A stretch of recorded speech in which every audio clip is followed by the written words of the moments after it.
عرب کی سرزمین مکہ مکرمہ اور وہ دور جسے تاریخ زمانہ جاہلیت کہتی ہے۔ لوگ بتوں کی عبادت کرتے تھے، کمزوروں پر ظلم عام تھا، لڑکیوں کو زندہ دفن کیا جاتا تھا اور طاقتور ہی حقدار سمجھا جاتا تھا۔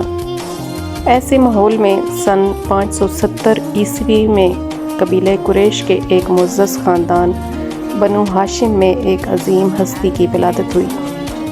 محمد بن عبداللہ صلی اللہ علیہ وآلہ وسلم۔ آپ صلی اللہ علیہ وآلہ وسلم کے والد حضرت عبداللہ رضی اللہ تعالیٰ عنہ آپ کی پیدائش سے پہلے ہی وفات پا چکے تھے۔ آپ صلی اللہ علیہ وآلہ وسلم نے دنیا میں یتیمی میں آنکھ کھولی۔ آپ کی والدہ حضرت آمنہ رضی اللہ تعالیٰ عنہا تھیں۔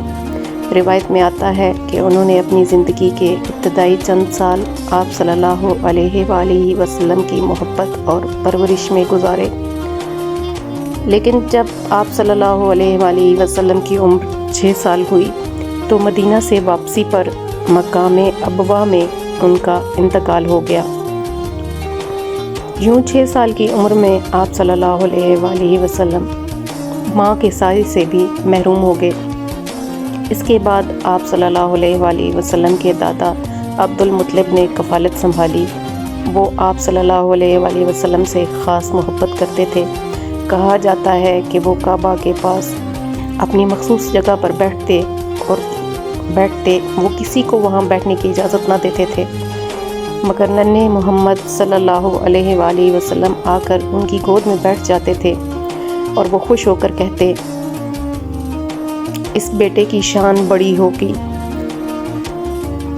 لیکن جب آپ صلی اللہ علیہ وآلہ وسلم کی عمر 8 سال ہوئی تو دادا بھی دنیا سے رخصت ہو گئے۔ پھر یوں آپ صلی اللہ علیہ وآلہ وسلم کی کفالت آپ کے چچا حضرت ابو طالب نے سنبھالی۔ وہ مالی طور پر خوشحال نہ تھے، مگر دل سے آپ صلی اللہ علیہ وآلہ وسلم سے محبت کرتے تھے۔ زندگی بھر حفاظت کی۔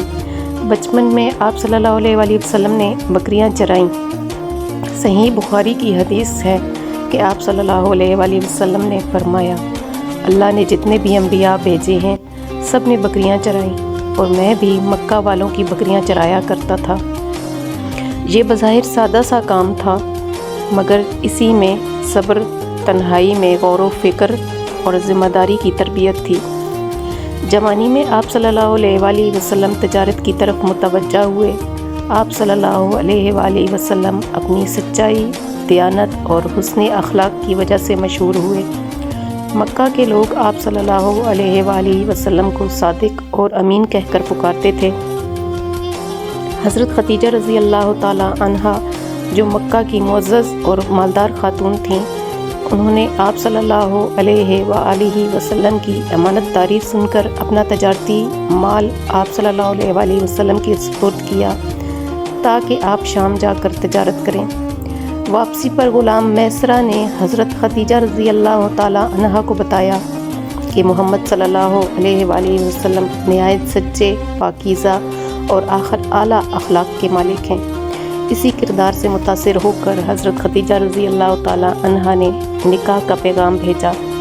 اس وقت آپ صلی اللہ علیہ وآلہ وسلم کی عمر بعض روایات کے مطابق 25 سال تھی اور حضرت خدیجہ رضی اللہ تعالیٰ عنہا کی عمر 40 سال تھی۔ یہ نکاح نہایت بابرکت ثابت ہوا اور زندگی بھر حضرت خدیجہ رضی اللہ تعالیٰ عنہا آپ صلی اللہ علیہ وآلہ وسلم کی سب سے بڑی مددگار رہیں۔ ایک اور اہم واقعہ نبوت سے پہلے پیش آیا، حجر اسود کا معاملہ۔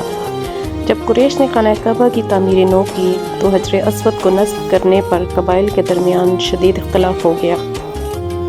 ہر قبیلہ چاہتا تھا کہ یہ اعزاز اسے ملے۔ جھگڑا خون ریزی تک پہنچنے والا تھا۔ آخر فیصلہ ہوا کہ جو شخص سب سے پہلے حرم میں داخل ہوگا وہی فیصلہ کرے گا، اور سب سے پہلے داخل ہونے والے محمد صلی اللہ علیہ وآلہ وسلم تھے۔ لوگ خوش ہوئے اور بولے کہ یہ امین ہیں، ہم ان کے فیصلے پر راضی ہیں۔